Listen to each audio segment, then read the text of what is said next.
말씀 앞에서 경외함으로 주께 홀로 오늘 마태복음 22장 15절에서 22절까지의 말씀 가지고 하나님의 형상을 바치라 라는 제목으로 말씀을 나누려고 합니다. 우리는 지난 주일에 종교 지도자들이 예수님의 그 가르침이 자기들의 위선적인 그 마음을 향해서 공격하고 있다는 것을 비로소 종교 지도자들이 깨닫게 됐다. 저 예수라는 사람은 우리를 지금 공격한다라는 것을 이제 드디어 깨달았다라고 말씀을 드렸습니다. 그동안에는 예수라는 사람의 그 말과 행적들이 자기들을 향해서 공격하는 것인지 잘 모르다가 이제 드디어 깨달았습니다. 그러니까 드디어 이제 깨달았으니까 어떻게 하겠습니까? 그 예수라는 사람을 잡아서 감옥에 가두든지 죽이든지 이렇게 하려고 했습니다. 그런데 그 당시에는 백성들의 눈이 두려워서 잡지를 못했다라고 지난 주일에 말씀드렸습니다. 그러면 이제 예수가 나를 공격한다. 예수가 나를 공격하는데 그러면 내가 방어를 하든지 그를 또 공격해서 잡아 죽이든지 이렇게 해야 된다라고 생각하고 있는 이 종교 지도자들이 그러면 무엇을 이제 무엇을 찾겠습니까? 예수님을 잡아 가둘 명분을 찾기 시작하는 것입니다. 왜냐하면 그냥 잡아 가두면 충분히 그럴 수도 있지만 그렇게 되면 백성들이 예수님을 세례 요한처럼 생각하고 있었기 때문에 백성들의 눈이 두려워서 그렇게 하지를 못합니다. 그러니까 이 종교 지도자들은 이제 명분이 필요한 거예요. 저것은 세례 요한도 아니고 또 저것은 신성을 모독하는 사람이다. 그래서 하나님을 믿는 놈이 아니다. 이렇게 이야기를 하고 싶은 거죠. 그래서 그 명분을 씌워서 그래서 이 예수님을 잡아 죽이려고 합니다. 근데 이제 그 잡아 가둘 명분을 찾아서 이제 일을 벌이는데 그게 뭐냐면 이 오늘 본문의 내용이 그건데 바리새인들하고 또 헤롯 당원들이 연합해서 그를 잡아 죽일 명분을 만들기 시작한 것입니다. 그게 뭡니까? 그게 이제 세금을 바치는 게 옳으냐라는 논쟁입니다. 근데 이제 그에 앞서서 바리새인들하고 헤롯 당원들하고는 함께 자리에 앉는 그런 사람들이 아닙니다. 그러니까 연합할 수 있는 사람들이 아니에요. 예를 들면 그런 거예요. 오늘날로 치면 윤석열하고 이재명이에요. 절대로 같이 있을 수가 없는 사람들입니다. 그러니까 이 헤롯 당원하고 바리새인들은 같은 자리에 앉지 않아요. 왜냐하면 이 헤롯 당원들은 이 사람들은 친로마 성향이에요. 그러니까 로마가 지금 이스라엘 백성들을 지배하고 있잖아요.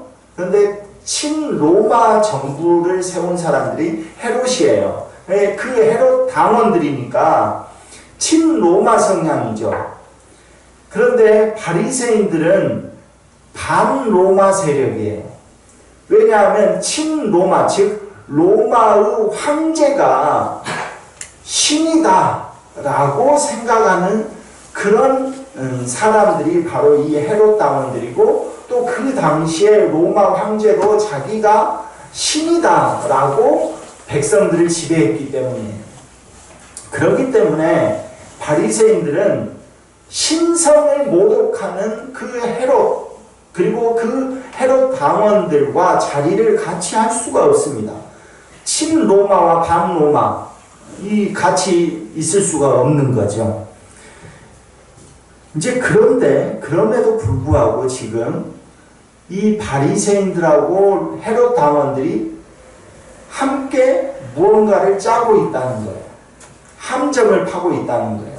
이것만 해도 지금 그들이 얼마나 예수를 잡아 가둘 명분이 필요했는가를 알 수가 있는 겁니다. 얼마나 그 명분이 필요했으면 평상시에는 얼굴도 보지 않는 두 부류가 같이 연합해서 작전을 짜고 있는 겁니다. 그래서 이제 질문합니다. 예수님께. 가이사에게 세금을 바치는 것이 옳습니까? 옳지 않습니까? 이렇게 질문합니다. 가이사라는 것은 카이사르인데 이 가이사는 로마 황제를 가리킵니다. 그러니까 로마 황제에게 세금을 바치는 게 옳습니까? 아니면 바치지 않는 것이 옳습니까? 이 질문 자체가 함정이라는 것이죠. 예수님께서는 그것을 간파하셨습니다. 그래서 악한 자들아 하면서 왜 나를 시험하느냐 이렇게 말씀하시죠. 왜 이게 함정이냐면 제가 말했잖아요. 앞에서 친로마와 반로마이기 때문에 만약에 가이사에게 세금을 바쳐야 맞다라고 말씀을 하시면 반로마의 세력인 이 바리새인들 입장에서는 매국노다. 예수는 매국노다. 즉 이 예수라는 사람은 황제를 숭배하는 그런 사람이다 라고 말할 수가 있는 거죠.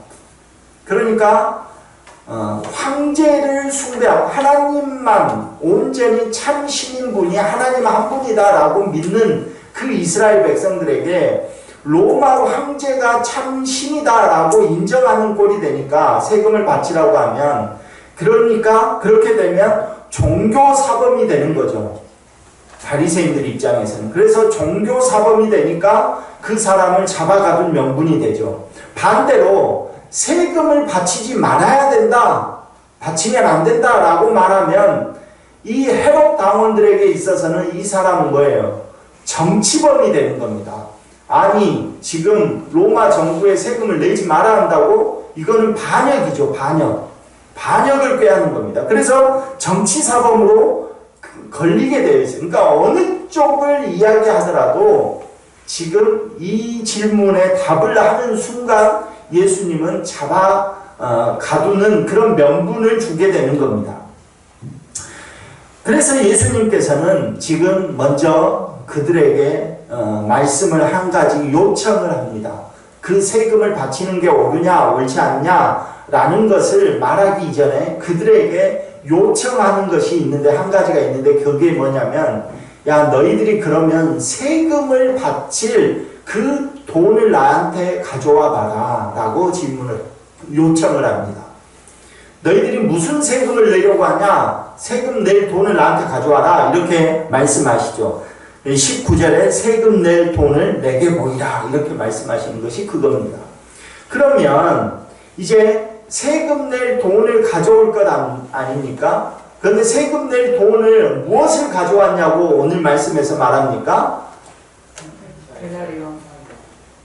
데나리온 하나. 너무 신앙적으로 생각하지 마세요. 질문을 하면 그냥 그 질문에 맞게 대답하면 됩니다. 무엇을 가져왔냐면 데나리온 하나를 가져왔어요. 데나리온 하나. 근데 이 데나리온은 한 데나리온이죠. 이 한 데나리온은 뭐냐면 그 당시에 통상적으로 쓰여지는 화폐입니다. 그 당시에 통상적으로 쓰여지는 화폐. 그게 데나리온이에요. 그런데 성전에서 쓰는 그 화폐는 다르다고 했죠. 지난주에. 성전에서 쓰는 화폐는 뭐라고 말하냐면 세겔입니다. 세겔. 성전에서 내는 통용되는 화폐는 세겔이고, 일반적으로 로마의 지배 아래에서 사용되는 모든 통상적인 화폐가 데나리온입니다. 한 데나리온. 그런데 이 한 데나리온에는 그림과 글이 써져 있어요. 우리나라도 화폐 보면 화폐에 뭐가 새겨져 있어요? 위인들이 새겨져 있죠. 위인들이.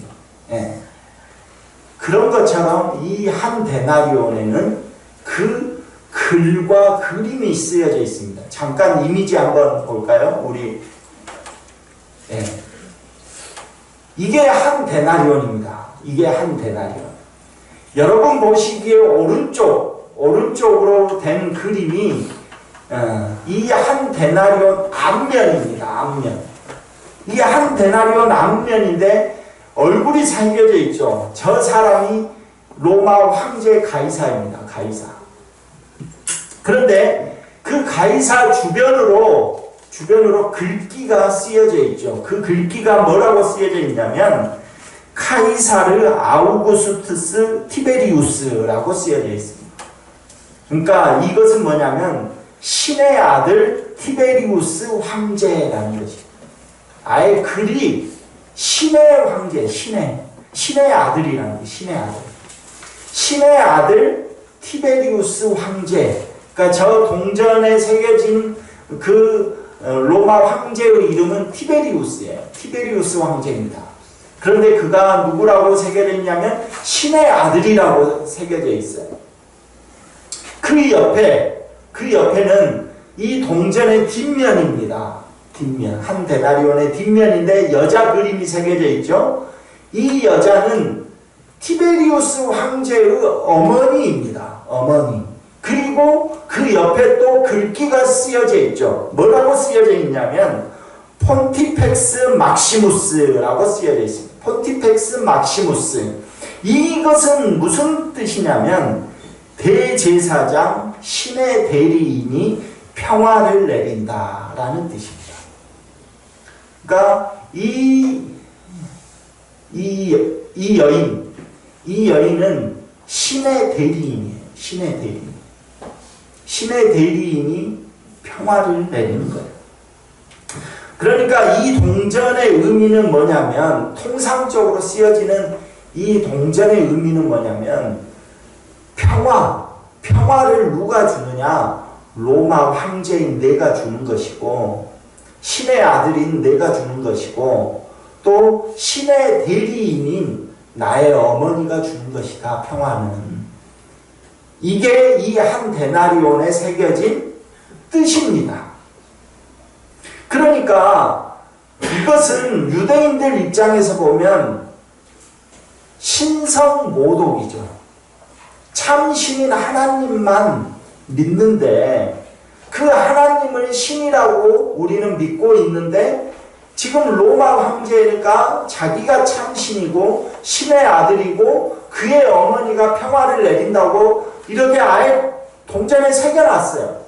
그러니까 유대인들 입장에서는 어쩔 수 없이 그 당시에 세상에서 사용되는 통상화폐이니까 데나리온을 사용은 하지만 적어도 성전 안에서만큼은 이 화폐를 쓰지 말자 이렇게 정한 거예요.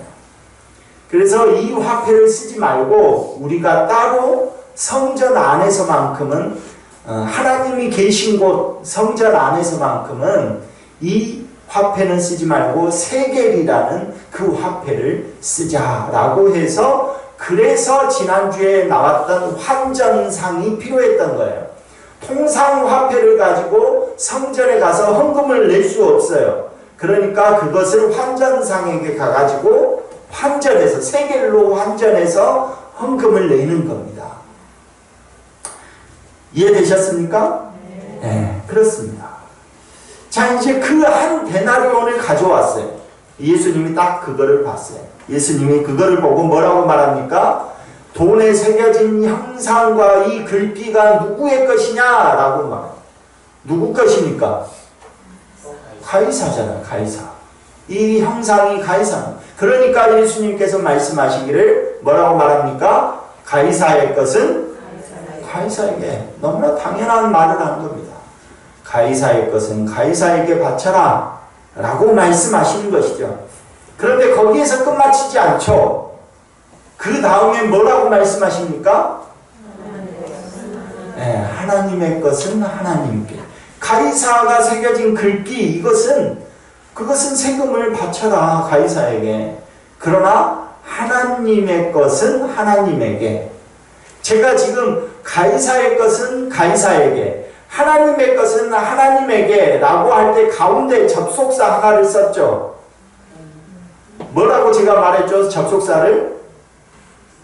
가이사의 것은 가이사에게, 그러나 하나님의 것은 하나님에게. 무슨 접속사를 썼습니까? 그러나. 오늘 성경에는 번역을 하면서 한 가지 이 접속사를 빼놨어요.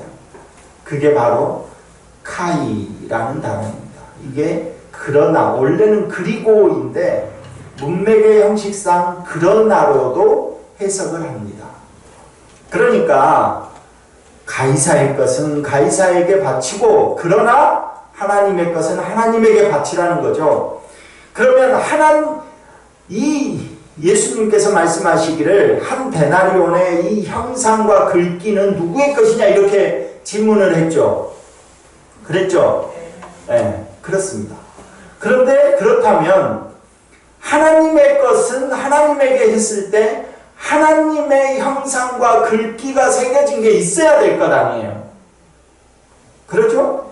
그게 맞는 말이죠. 그래, 그 형상과 글귀가 있어야 하나님께 바치고 그것은 하나님께 바치고, 그리고 한 데나리온은 가이사의 형상과 글귀가 있으니까 가이사에게 바치는 거죠. 그게 문맥상 논리적으로 맞는 말이에요. 그러면 하나님의 형상과 글귀가 새겨진 것이 뭐가 있냐라는 겁니다. 이제 그거를 알아야 되는 거죠. 왜 예수님께서는 갑자기 그 이야기를 하셨느냐 하는 것입니다. 하나님의 형상이 새겨진 것이 뭐가 있습니까? 질문. 하나님의 형상이 새겨진 게 뭐가 있을까요? 창세기 1장 26절을 자막을 한번 띄워주십시오. 창세기 1장 26절 같이 자막 보시면서 읽겠습니다. 하나님이 이르시되 우리의 형상을 따라 우리의 모양대로 우리가 사람을 만들고. 네. 하나님의 형상이 새겨진 것이 뭐가 있습니까?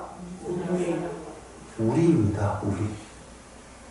그러니까 여기서 우리의 형상을 따라 라고 하는 것은 여기에서 우리는 삼위일체 하나님이기 때문에 우리라고 단어를 쓴 겁니다. 그러니까 삼위일체 하나님의 형상을 따라 삼위일체 하나님의 모양대로 삼위일체 하나님께서 사람을 만드시고 라는 뜻이에요. 그러면 가이사의 형상과 글귀가 새겨진 것은 가이사에게 바치라고 했어요. 그리고 하나님의 형상과 하나님의 글귀가 새겨져 있는 것은 하나님께 바치라고 했어요. 누구를 바쳐야 됩니까? 하나님을 하나님께 바쳐버려요. 사람, 우리. 너희는 세금 내는 그 동전, 그것은 가이사에게 줘라. 그러나 너희는 하나님의 형상과 글귀가 새겨져 있는 너희는 하나님께 나오라는 것이죠. 이거는 뭔 말이겠습니까? 원래 하나님께서 창조하셨던 그 원래의 모습 그대로 너희들이 하나님과의 관계를 복원하고 하나님을 사랑하라 라는 이야기 아닙니까? 하나님과의 관계를 회복해라 라는 것 아닙니까? 하나님의 형상을 따라서 창조를 했는데 그들이 범죄해가지고 어떻게 됐어요? 쫓겨났잖아요.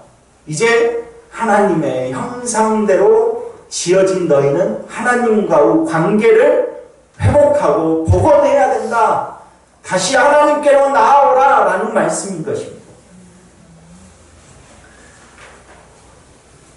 우리를 하나님께 바쳐야 하는 것입니다. 우리 자신을.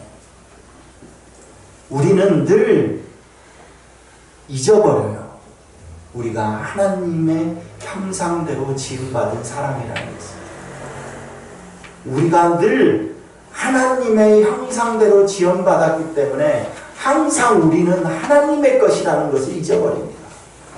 하나님의 형상대로 지음받은 우리가 하나님과 관계를 다시 회복하고 다시 복원해야 되는, 하나님을 사랑하는 그 마음을 다시 복원하고 회복해야 된다는 것입니다.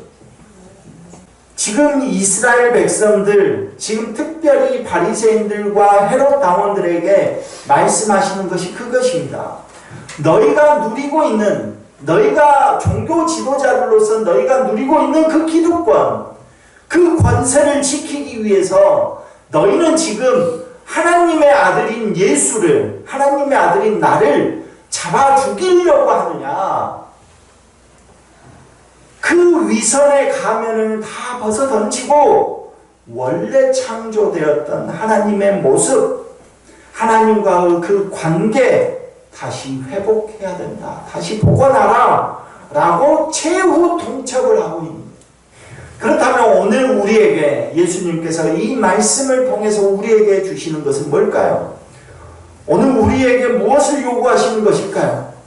원래 하나님의 형상대로 지음받은 그 모습 그대로 하나님과의 관계를 회복하고 하나님께 나아가야 된다라는 말씀 아니겠습니까? 마음과 뜻과 힘을 다해서 하나님을 향한 사랑을 우리가 드려야 한다는 것입니다. 하나님을 향한 그 사랑하는 마음을 다시 회복하고 드려야 한다는 것입니다. 23년 새해 이제 오늘 서집사님 기도해 주신 대로 3주가 지났습니다. 우리 성도들이 하나님을 향한 그 사랑의 마음을 온전히 드리는 그 한 해가 되기를 소망합니다. 그 결단을 해야 합니다. 하나님을 향한 온전한 사랑을 말로만 하는 것이 아니라 우리 몸으로 표현해야죠. 신앙의 결단을 말로만 잘 믿어야죠 하는 것 필요 없습니다. 하나님을 향한 온전한 사랑을 표현하는 그 마음 한 가지씩 여러분이 오늘 신앙의 결단을 해보시기 바랍니다.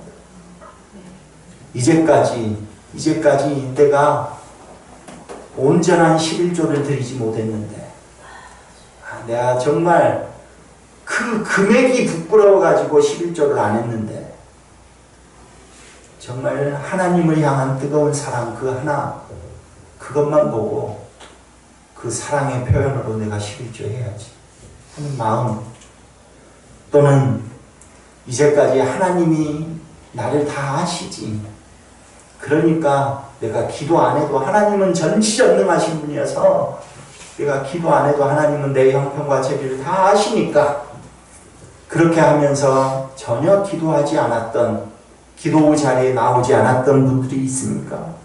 이제 기도하겠다는 결단을 해보십시오. 시험해 보십시오. 하나님은 정말로 주는지 안 주는지 올 한 해 마지막 송구영신 예배 드릴 때, 올해 송구영신 예배 드릴 때 어떤 복을 주셨는지 한번 시험해 보십시오. 한 번도 시험해 보지 않아서 똑같은 기도 제목을 올리는 것 아닙니까? 우리 송구영신 예배 때마다 제가 받아보는 그 기도 제목은 우리 건강, 우리 가족들이 건강하게 해주십시오. 내 자녀가 건강하게 해주십시오. 늘 이런 기도 아닙니까?